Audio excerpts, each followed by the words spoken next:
اللهم صل على سيدنا محمد يا رب صل وسلم دائما ابدا على حبيبي. مفتی صاحب پیسے اکٹھے کرنے کی کوئی ترتیب بتائیں. میں کافی سالوں سے کوشش کر رہا ہوں مگر پیسہ نہیں آ رہا, مالدار نہیں ہو رہا. آپ پہلے سیونگ کرتے ہیں, 1 سال کا مال بیک اپ کرنا کیسا ہے؟ پیسہ کمانے کے طریقے ان لوگوں سے پوچھو جو پیسہ کما رہے ہیں. سمجھتے ہو؟ ہم تو نہیں کما رہے, سیدھی سی بات ہے. جو تھوڑا بہت تجربوں کے بعد ایک یعنی کمانے کا مطلب کوشش نہیں کر رہے کمانے کی. ہمیں تو بغیر کوشش کا ہی مل رہا ہے, کیونکہ اب تجربے پہلے میں کر چکا ہوں, انویسٹمنٹ کے ڈبو چکا ہوں. پھر مجھے تعلقات کی بیس پہ ایسے ایماندار تاجر مل گئے کہ ان کے ساتھ جب انویسٹمنٹ کی ہے تو وہ ایمانداری کی بیس پہ انہوں نے مجھے نفع دینا شروع کیا. تو یہ ہر ایک کو یہ فیسلٹی ملتی نہیں ہے. سمجھتے ہو کہ نہیں سمجھتے؟ تو ایماندار لوگوں کا ملنا بڑا مشکل ہے. اب جب انسان کے تعلقات بہت بڑھتے ہیں تو پھر ایماندار لوگ اس کو لاکھوں میں 2-4 مل جاتے ہیں. اب آپ کو تو لاکھوں ملیں گے نہیں تو 2-4 کہاں سے ملیں گے اس میں؟ تو یہ جو ہے نا پیسہ کمانے کا, ان لوگوں سے پوچھو جو پیسہ کمانے کے طریقے جانتے ہیں. میری تو زندگی پیسے کو لات مارنے میں گزری ہے, نہیں کمانے میں گزری ہے. لوگ یہ سن کے حیران ہوتے ہیں مولوی صاحب باتیں کیسی کر رہے ہیں. اور یہ کوئی خوشی کی بات نہیں ہے کہ لات مارنے میں گزری, بیوقوفی کی ہے میں نے, لیکن کی ہے. یہ کاروبار میں نے کیا تو جان کر اس کو ٹھپ کرنے کی کوشش کی. یعنی میرے پاس کسٹمر جب آتا تھا نا, 2007-8 کی بات کر رہا ہوں, میرا شہد کا بزنس تھا. گھر میں شہد کا اسٹاک پڑا ہوا ہوتا تھا. یہاں بندہ آ کے کہتا تھا جی 1 کلو آپ بیری کا شہد, یہ کیش اماؤنٹ دے رہا ہوں آپ لے آئیں جا کے. میں کہتا اوپر کون جائے یار, سیڑھیاں چڑھ کے جانا پڑے گا, لے کر آنا پڑے گا. تو میں کہتا تھا ایسا کریں آپ کل آ جائیں, کائنڈلی آپ کب آ جائیں. وجہ اس کی یہ تھی کہ مجھے یہ تھا کہ ناشتہ میں نے کر لیا, دوپہر کھانا میں نے کھا لیا, رات کا کھانا پڑا ہوا ہے, مدرسے سے اتنی تنخواہ مل رہی ہے کہ میرا راشن پانی 2 گھروں کا ہو جاتا ہے. مہینے کے بعد کچھ نہیں بچتا تو تنخواہ آ جاتی ہے. تو اور اگر جامعہ سے تنخواہ نہیں ملے, بعض دفعہ وہاں بھی حالات ایسے چلتے رہتے ہیں 2-2 مہینے, تو دکان والے سے اتنے تعلقات ہیں وہ کریڈٹ پہ دے دیتا ہے. جب 2 مہینے بعد تنخواہ ملے گی تو 2 مہینے کے اکٹھے پیسے نمٹا دیں گے اس کو. تو ایسے ہمارا حساب کتاب چل رہا تھا.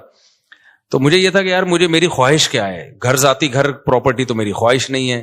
ایک گھر مسجد نے دیا ہوا ہے, ایک جامع تو رشید مجھے اس کا رینٹ دیتا ہے, میں جامع میں ٹیچر ہوں. تو گھر کا رینٹ, وہ 2 بیویاں تھی میری اس وقت, تو ایک کا رینٹ جامعہ دے رہا ہے, گیس بجلی کا بل, اور ایک گھر مجھے مسجد میں امامت ہے. تنخواہ تھوڑی ہے لیکن مجھے یہ سہولت ہے, انہوں نے گھر دیا ہوا ہے. اور مجھے کیا ضرورت ہے پیسہ, میری جو اپنی کھوپڑی تھی وہ یہ تھی. تو گھر میں آٹا, دال, گوشت, انڈا جو ضرورت ہوتی ہے, ہر روزانہ گوشت نہیں بنتا تھا, ہفتے میں 1 آدھ دفعہ گوشت بن جاتا ہے, بہت ہو ہفتے میں. کیٹو ٹوپی ڈرامہ چھوڑ دو, کیٹو ڈائٹ یہ غریبوں کے کام نہیں ہے. غریب آدمی سب کچھ کھا کے بھی ٹھیک رہتا ہے, اور امیر آدمی روزانہ انٹرنیٹ پہ سرچ کر رہا ہوتا ہے کیا کھانا ہے, پھر بھی مر جاتا ہے بہت جلدی. تو ظاہر ہے ہم اپنی کیٹو بھی کھائیں گے تو اپنی حیثیت کے حساب سے کھائیں گے نا. تو ہفتے میں 1 دن ہمارے گوشت بنتا تھا, اور 1 دن کڑھی بنتی تھی, دال چاول 1 دن. وہ ہمارا اس سیٹ اپ چل رہا تھا. صبح مجھے پراٹھے, میں نہیں چھوڑ سکتا, تو انڈے پراٹھے مجھے ہو جاتے تھے. تو میں سوچتا تھا یار میرا تو گزارا ہو رہا ہے. بچوں کی اسکول کی ہم نے ٹینشن لی نہیں, ہم نے کہا پیسے ہوں گے تو اسکول پڑھا دیں گے, نہیں تو بھائی ہوم اسکولنگ, گھر میں رہو بس پڑھو. جتنا اماں کو آتا ہے وہ پڑھا دے گی, جتنا ہمیں آتا ہے ہم پڑھا دیں گے. تو اب اس کے بعد مجھے جو میں دل کی, میرے جو دوست احباب ہیں نا, ان سے آپ یہ پوچھ سکتے ہیں. آپ سمجھیں مجھے شو مار رہے ہیں, شو نہیں مار رہا, میں اپنی برائی کر رہا ہوں. یہ برائی اس لیے کر رہا ہوں, یہ ٹھیک نہیں ہے. آپ ایسا نہ کریں, کہ ہمارا اپنا مزاج ہمیشہ سے ایسا ہی رہا ہے.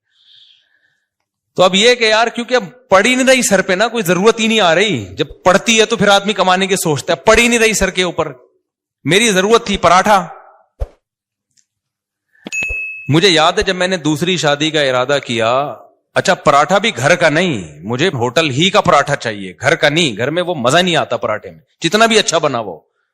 کبھی میرے ساتھ بیٹھ کے پراٹھا کھاؤ تو تمہیں پتا ہے. ایک دن لاہور سے ایک بندے آئے, انہوں نے کہا یہ پراٹھے بیان میں بہت کرتے ہو. میں اس کو لے گیا ہوٹل میں, میں نے ناشتہ کرا, کہہ رہا یار واقعی ایسا پراٹھا آج تک میں نے نہیں کھایا. تو وہ بڑے پیٹ کے لیے بہت نقصان دہ ہوتے ہیں, لیکن یہ ذہن میں رکھیے گا, وہ سفید آٹے کے پراٹھے ہوتے ہیں, مزہ بہت ہے یار. ٹھیک ہے. تو اب کیا تھا کہ میں نے کہا میری بنیادی ضرورت, بنیادی بھی نہیں ہے, عیاشی ہے پراٹھا. بنیادی ضرورت تو ناشتہ ہے ہی نہیں, 2 ٹائم کی روٹی ہے, ناشتہ تو آپ کی گریوی ہے.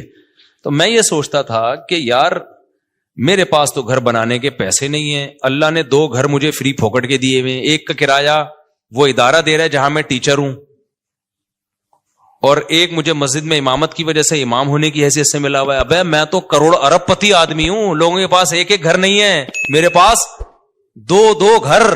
اللہ کی قسم دل میں یہ کیفیت, یہ اوپر سے نہیں کہہ رہا.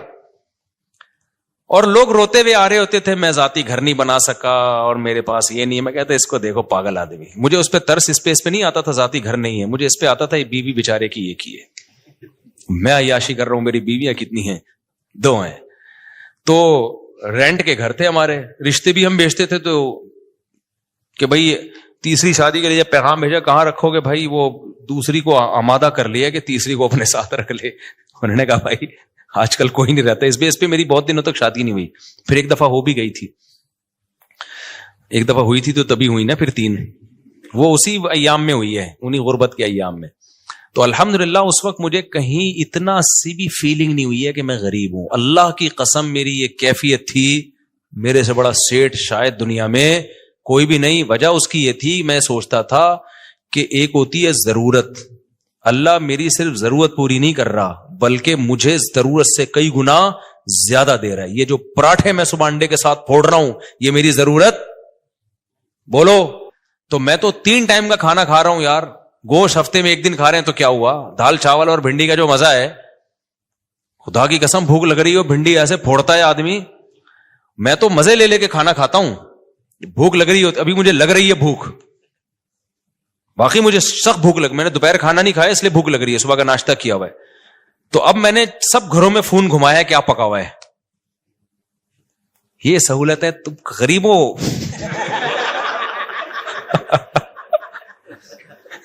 اب میرا تمہیں گالیاں دینے کا دل چاہ رہا ہے.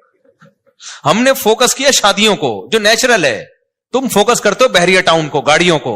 یہ نیچرل تھوڑی ہے یار, جو نیچرل لذتیں ہیں وہ تو بیوی اور بچوں میں ہیں. سمجھتے ہو کہ نہیں سمجھتے؟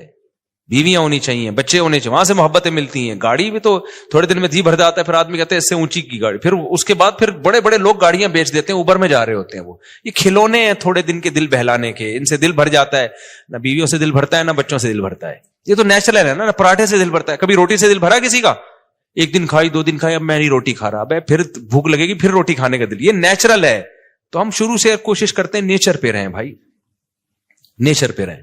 تو یہ تو بچکانا باتیں, گاڑی بنگلہ بحریہ ٹاؤن, پیسہ بہت دے دیا تو بنا لو, نہیں ہے تو یہ کوئی تھوڑی فضول چیزیں یار. دیواروں اینٹوں سے, میں نے تو اپنی زندگی میں ایسے ایسے لوگوں کو دیکھا اربوں روپے لگا کے انہوں نے شیش محل بنایا, اتنا بہترین گھر, خدا کی قسم رہنا نصیب نہیں ہوا. جس دن گھر تیار ہوا ہارٹ اٹیک ہوا, مر گئے. کاش وہ اربوں روپے لگا کے اپنی صحت کا خیال کر لیتے یا کچھ اور کر لیتے. تو وہ بچے بھی پھر وہ فری پھوکٹ کے پیسہ نا بیچ باچ کے کھا رہے ہوتے ہیں, عیاشیوں میں اڑا رہے ہوتے ہیں. تو اس لیے ابھی جو ہے وہ میں نے گھروں میں فون گھمایا تو شلجم اور جو ہے گوشت کا شوربہ کہیں نہیں پکا ہوا تھا. تو گارڈوں سے میں نے پوچھا تم لوگوں نے کیا پکایا, انہوں نے کہا شلجم گوشت. میں نے کہا ہم آپ کے ساتھ کھانا کھائیں گے آج. شلجم گوشت شوربے والا تازہ, سب مزہ آتا ہے یار. بڑے گوشت میں نا شلجم ڈال دو, سبزی ڈال کے پکاؤ, بڑا مزہ. تو اتنی خدا کی قسم یہ لذیذ نعمتیں اللہ. بھوک لگ رہی ہو, اچار ہو, دال چاول ہو, کڑی پتے والی, آپ کو لگ نہیں رہی نا, اس لیے آپ کو مزہ نہیں آ رہا. ابھی سموسے کھا کے بیٹھے ہوگے آپ چائے کے ساتھ. جس کو بھوک لگ رہی ہو نا اس کو یہ میری باتوں کو وہ انجوائے کرے گا. مجھے چونکہ لگ رہی ہے, باتوں میں مزہ آتا ہے. یہ نیچرل لذتیں ہیں جن کو یہ مل رہی ہیں, بس وہ عیاشیوں میں ہے بھائی. کیا کرنا ہے ایسی دولت کا, نہ کچھ کھا سکتا ہے نہ. اکثر مالدار ہم نے دیکھے ہیں, ایک آدھ بچہ ان کا, وہی بچہ خراب نکلا, وہی ٹینشن دے رہا ہے, زندگی عذاب بن گئی ان کی. شروع میں پیسے سے برگر اتنے کھا لیے کہ اب کچھ کھانے کے قابل نہیں بچے, اتنا وزن بڑھ گیا ان کا, کھا ہی نہیں سکتے. پراٹھے کا نام سن کے بے ہوش ہو جاتے ہیں وہ. تو سب سے بڑی نعمت صحت ہے, بیوی بچے ہیں, اور سر چھپانے کے لیے جگہ مل جائے, بے شک وہ کرائے ہی کی کیوں نہ ہو. تو میں کہتا یار لوگوں کے پاس ایک جگہ, میرے پاس کتنی ہے, حالانکہ میرا ان میں سے ایک بھی نہیں. مسجد والے جب امامت سے نکالے تو گھر بھی گیا, کیا خیال ہے. تو اور ایک کا کرایہ جامع رشید دے رہا تھا, وہ بھی کرایہ دے رہا تھا, تو انہوں نے کہا لے لو, اور وہ بھی ایک مخصوص کرایہ تھا. تو مجھے لگا کہ یار میرے لیے اتنا بہت ہے, 2 کمروں کا گھر لیا ہوا تھا میں نے. ایک دفعہ ایک صاحب آئے ہمارے گھر, دیکھے 2 کمروں کا گھر ہے, انہوں نے کہا یار مفتی صاحب ممبر پہ باتیں اتنی بڑی بڑی, یہ گھر ہے ٹوٹل؟ میں نے کہا جتنی بڑی باتیں اس سے بڑا اللہ نے گھر دیا ہے ہمیں الحمدللہ. 2 کمرے, میری ضرورت اس سے پوری ہو رہی ہے. اس وقت میرے 16 بچے تھوڑی تھے, 2 بچے تھے, تو 2 کمرے بہت ہیں, بہت ہیں 2 کمرے, رہ لیتے ہیں. ایک واش روم ہے, کچن ہے, تھوڑے بہت. بس ایک چیز کی مجھے ٹینشن تھی, دھوپ نہیں ہے اس میں, ہوا بھی تھی, دھوپ نہیں ہے, تو وہ ایک ٹینشن تھی. تو میں کہتا تھا یار اللہ نے ساری عیاشیاں دی ہوئی ہیں, تو ایک تھوڑی سی اگر ٹینشن دے دی تو کیا ہے, دھوپ کا انتظام نہیں ہے, کیونکہ سن لائٹ میرے لیے, میں نہیں بغیر دھوپ کے بغیر گزارا ہوتا. تو پھر وہ یہ بڑی ایک ٹینشن ہوتی ہے انسان کو. خیر, تو میں جب دوسری کی سوچ رہا تھا نا, تو میں ناشتے نہیں مجھ سے چھوٹ رہے تھے ہوٹل کے جو خاص قسم کا پراٹھا. تو مجھے یاد ہے میں نے اپنے دوست کے ساتھ پلاننگ کی, یار میں اب دوسری شادی کر رہا ہوں, میرا خرچہ بڑھے گا, مجھے یہ ہوٹل کا پراٹھا چھوڑنا پڑے گا. آپ اندازہ لگا رہے ہو غربت کا. لیکن میں غریب نہ اس وقت سمجھتا تھا نہ اب, اور حقیقت ہے ہم کہاں خسے غریب ہیں بھائی. میں نے کہا یار یہ مجھے قربانی دینی پڑے گی, کیونکہ اب میرے خرچے ڈبل ہو جائیں گے. تو مجھے اب یہاں سے کیا کرنا ہے, یہ عیاشی جو ہے نا, عیاشی پٹھان ہوٹل کے جا کے پراٹھے پھوڑ, یہ عیاشی مجھے چھوڑنی پڑے گی. لیکن اللہ کی قدرت ایسی ہوئی کہ وہ بھی نہیں چھوڑنی پڑی. آپ جیسے جیسے شادی کرتے ہیں, بچے ہوتے ہیں, آپ کی سورس آف انکم بڑھتی چلی جاتی ہے, کم نہیں ہوتی ہے, تو کم ہوتی نہیں ہے کسی قیمت. اب میری سورس آف انکم پھر کہاں سے, کیا آسمان سے پیسے برسنا شروع ہوئے. میرے ساتھ ایسے ایسے معاملات ہوئے ہیں کہ میں تو بتا رہا ہوں نا, کاروبار شروع کیا تو یہ بزنس ہو رہا تھا میرا, میں بیٹھا ہوا ہوں جی شہد چاہیے, ابے اوپر کون جائے گا شہد لینے, کیوں, میری ضرورتیں پوری ہو رہی ہیں, مجھے لگ رہا ہے یہ بزنس کیا ہے, غریبی ہے. اگلے دن آ رہے ہیں انکل بھائی اب تو لے آؤ, پھر اگلے دن گیا میں شہد لایا, چلو یار لے لو بھائی. اس طرح سے ہمارا شہد بک رہا ہے, اس سے جو پروفٹ ہو رہا ہے وہ بھی اتنا ہونا شروع ہو گیا. لیکن اتنا نہیں ہوا کہ کسی کے بزنس میں جو باقاعدہ, تو مجھے پھر اب تو چونکہ میرے مالی حالات اور اچھے ہو گئے الحمدللہ, تو پھر مجھے لگا کہ یار اچھا, پھر میں نے نکاح جب رجسٹریشن, میں نکاح فری میں پڑھاتا تھا, پیسے نہیں لیتا تھا, مجھے عجیب سا لگتا تھا نکاح پڑھا رہے آدمی پیسے لے رہا ہے اس کے. لیکن کیا ہوا, 4-6 دفعہ مجھے اندازہ ہوا کہ بھائی یہ نکاح نامہ بیٹھ کے فل کرتے رہو, نادرا سے وہ لوگ بھی پیسے مانگتے ہیں, نادرا سے رجسٹریشن کرواؤ اس کی, اچھا خاصا ٹینشن والا کام ہے. یا تو میں پابندی لگا دوں, میں کسی کا نکاح نہیں پڑھاؤں گا, یا مجھے کوئی بندہ رکھنا پڑے گا. پھر میں نے بندہ رکھا, کیونکہ میرے پاس بہت زیادہ لوگ آ رہے تھے نکاح پڑھوانے کے لیے. اچھا, اس کام کے لیے مجھے نکاح رجسٹرار بننا تھا.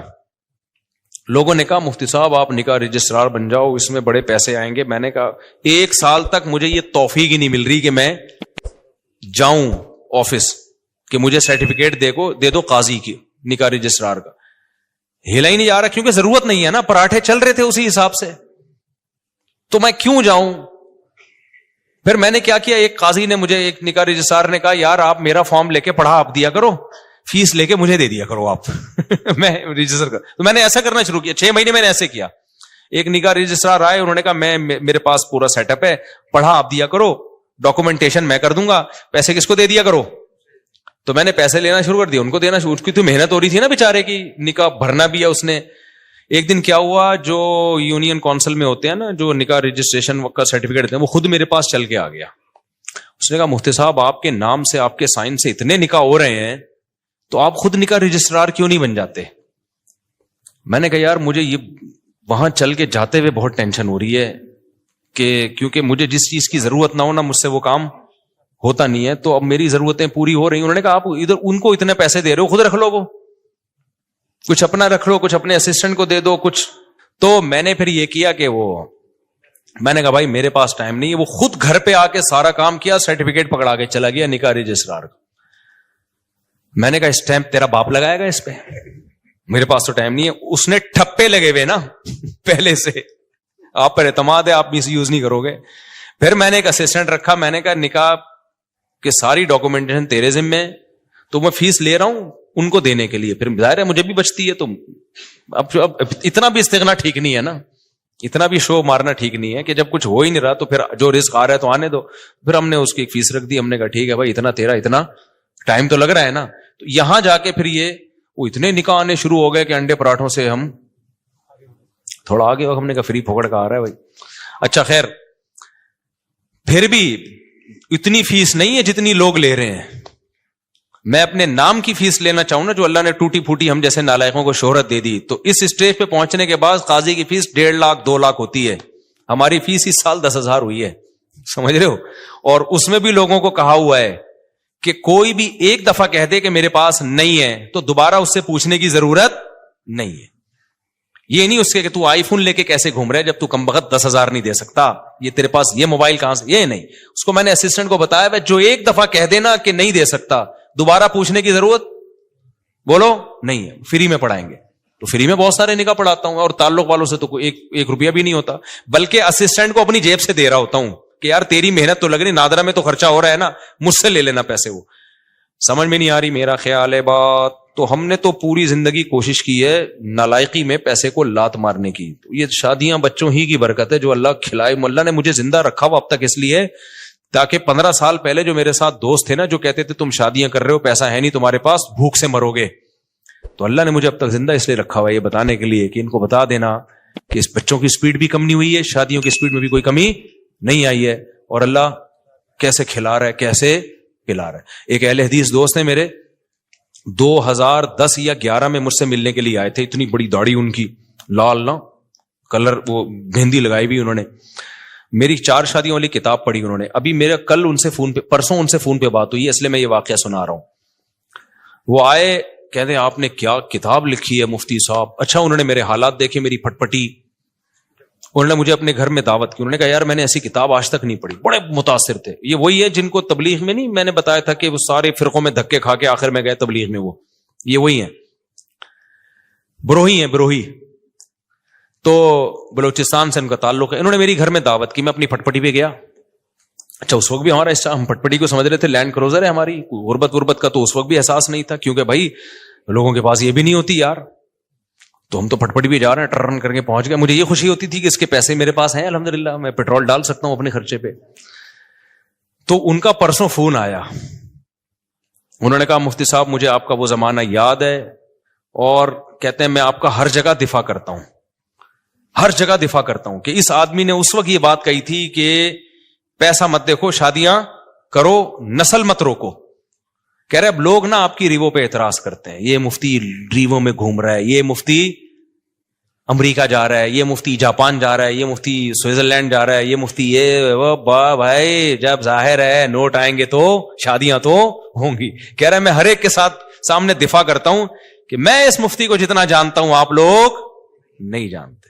اس مفتی کے پاس بچے پہلے آئے ہیں, بیویاں پہلے آئی ہیں, ریوو, اور ابھی تک یہ ریوو میری نہیں ہے, کرائے پہ ہے. اچھا یہ ویسے ہی راز کی بات بتا دوں, لیکن ہم اس کو کیا سمجھتے ہیں, یہ بینک سے لیوے تو رینٹ ہوتے دینا پڑتا ہے تو. لیکن بھائی ہمیں اس سے کیا میری ہے یا رینٹ کیا, ابے ہے تو اسٹیئرنگ کس کے کنٹرول میں ہے, میرے کنٹرول, میری ہے بس. کرائے کا گھر ہے, اگر چابی اس کی میرے پاس ہے تو کس کا گھر ہے, وہ مالک مکان میری پرمیشن کے بغیر نہیں گھس سکتا گھر میں. آئے نا اگر بولو گے تو کیوں آ رہا ہے بھائی, تو میرا گھر ہے. تو اتنا کافی ہے میرا ہونے کے لیے, اس سے زیادہ کی ہوس مت کرو. پھر بہت پیسہ اللہ نے دے دیا تو ٹھیک ہے. اب مجھے گارڈننگ کا بہت شوق تھا, میرے پاس تو زمین ہی نہیں تھی سبزیاں اگانے کے لیے. تو اب ایک ہے تو گورنمنٹ ہی کی زمین ہی ہے, لیکن کسی کام کی نہیں ہے, تو ہم نے یہاں پودے لگانا شروع کر دیے. جب تک کوئی چھیڑ نہیں رہا تو ہم اپنی سمجھ رہے ہیں. ابھی میں نے اس کا ولاگ بھی بنایا ہے, لوگ سمجھ رہے ہیں مصطفیٰ کے پاس بڑا ایریا زبردست, حالانکہ وہ گورنمنٹ کی زمین ہے. لیکن مجھے اس سے کیا کرنا, جب وہ میرے کام میں سبزی اگا کے مجھے دے رہی ہے, میرے ٹماٹر کا شوق پورا کر رہی ہے, میری بھنڈی کا شوق پورا کر رہی ہے, تو ابے اپنی بھی تو یہی کرتی ہے. اس میں گورنمنٹ تو خوشی ہوگی, اچھا کسی کام میں آ رہی ہے.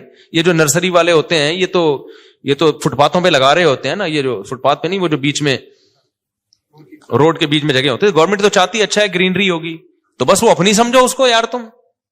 تو مجھے کیا کرنا ہے کہ کاغذ میں میرے نام ہو. بھائی جو چیز میرے استعمال میں وہ کس کی ہے, آپ نے پراٹھا اپنے خرچوں سے خرید کے مجھے اس میں شریک کر لیا, تو یہ پراٹھا کس کا ہے, میرا ہے. مزہ وہی آئے گا اس میں.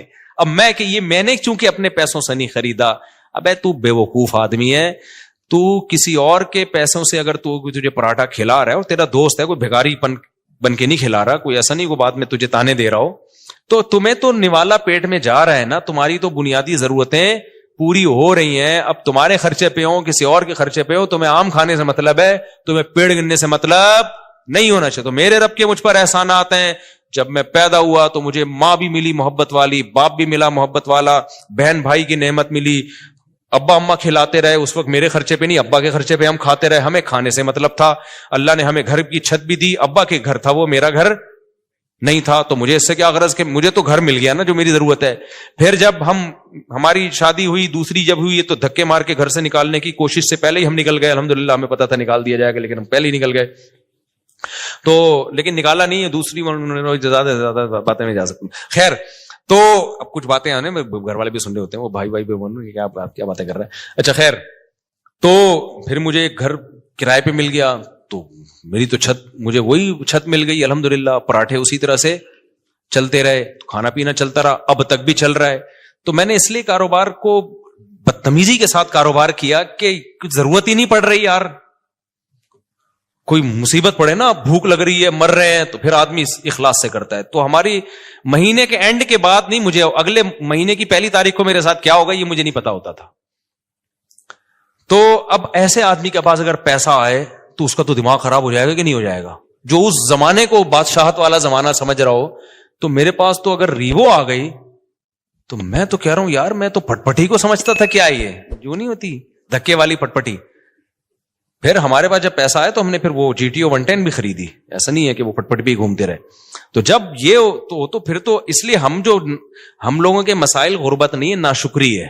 آپ نے ایک فرض کیا ہوا ہے کہ میں نے اس لیول تک جانا ہے. میں نے ابے کیوں فرض کر کے بیٹھا ہوا ہے, تو محنت ضرور کر.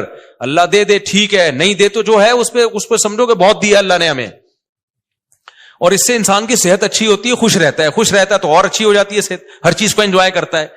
اور جو آدمی بیچارہ دولت کی ٹینشن لے کے بیٹھا, وہ کمبخت دولت بھی اس کے کام کی نہیں ہوتی, اس کو ہر وقت ٹینشنیں کھائی جا رہی ہوتی ہیں. تو خوش رہنا سیکھو بھائی. خوش وہی رہے گا جو کہے گا میرے پاس میری حیثیت سے زیادہ اللہ نے مجھے دیا ہے. جو یہ جس کے دماغ میں کانسیپٹ آ گیا نا, تو وہ خوش رہے گا.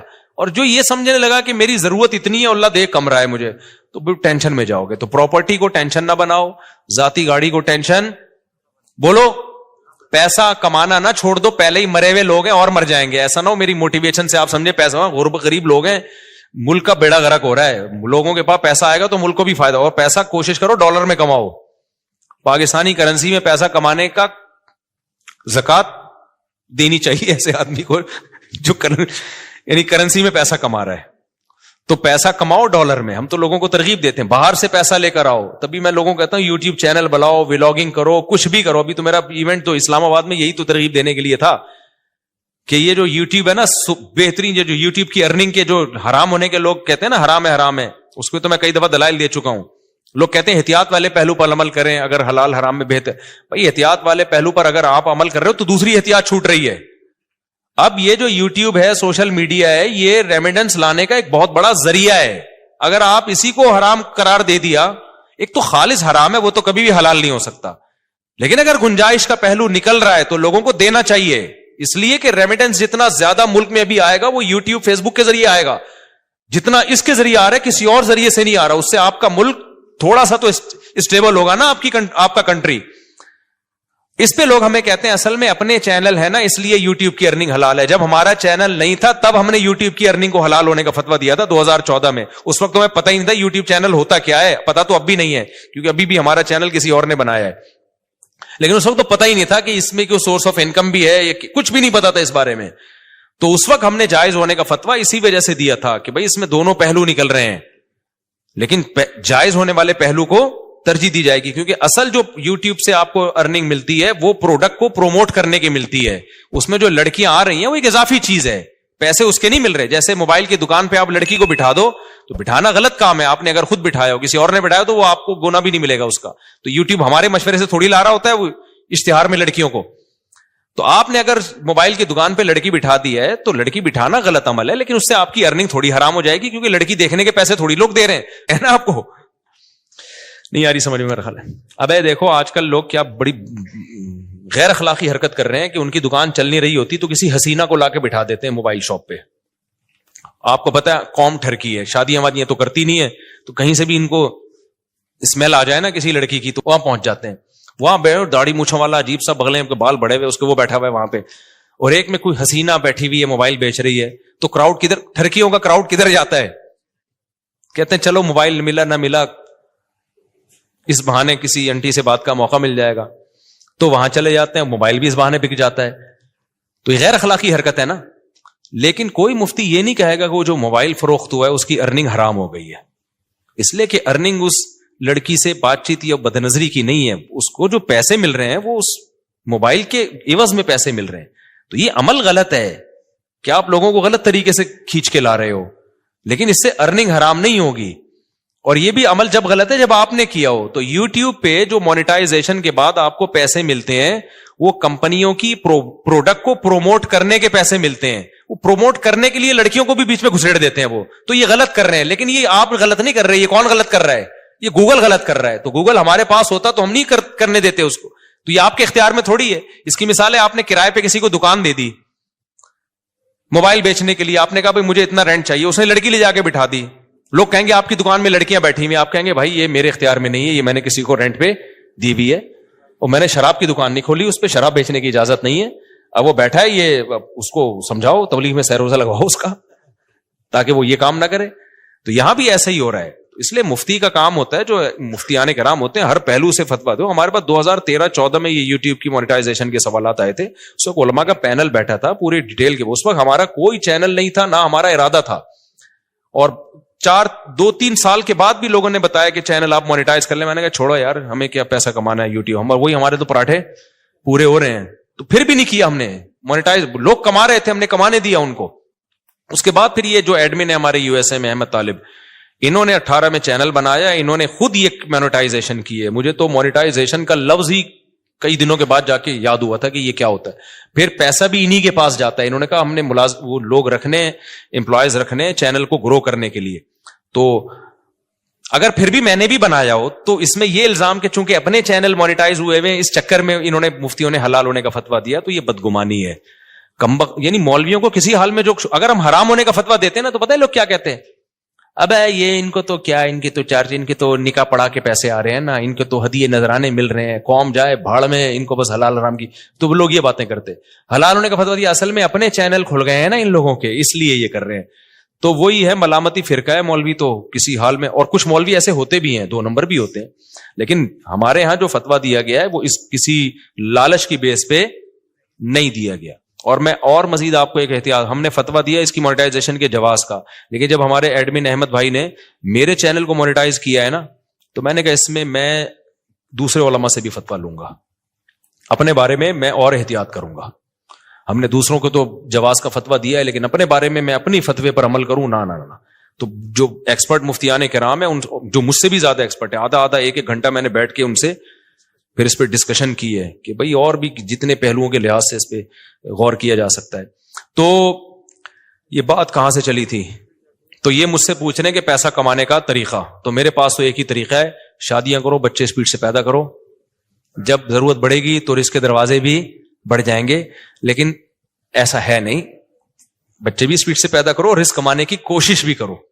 آپشنل ہمارے ساتھ ایسا ہو گیا کہ ہم نے رزق کو لات ماری پھر بھی رزق آ گیا, لیکن اللہ کا قانون یہ نہیں ہے. قانون اللہ کا یہ ہے کہ آپ کو شادی بھی کرنی ہے اور کمانے کی فکر بھی.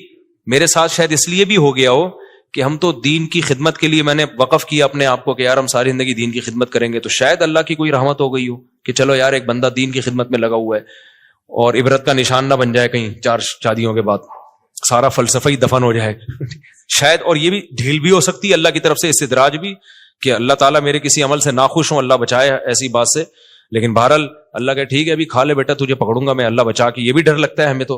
تو یہ بہت سارے ہو سکتے ہیں, لیکن جو شریعت کا اصول, قاعدہ اور ضابطہ ہے کہ جیسے نماز پڑھنا فرض ہے, رزق حلال کمانا اور اس کی کوشش کرنا بھی اسی طریقے سے فرض ہے. تبھی میں ان دنوں میں بھی تعریف کے طور پر یہ باتیں نہیں کرتا تھا, میں کہتا یار یہ میں نالائق ہوں, مجھے کرنا چاہیے. جب میرے بچوں کی سپیڈ اسی سپیڈ سے پیدا ہو رہے ہیں تو مجھے ان کے فیوچر کی فکر کرنی چاہیے, کچھ کاروبار کرنا چاہیے, کچھ جو ہے نا کمانے کی فکر کرنی چاہیے. تو یہ فکر کرنا فرض ہے. ایسے توکل جائز نہیں ہے کہ ہاتھ پہ ہاتھ رکھ کے بیٹھے رہو کہ چیچو کے پراٹھے کا خرچہ پورا ہو رہا ہے. تو کل جب غربت آئی نا تو پھر بہت بڑی مصیبت کھڑی ہو جاتی ہے.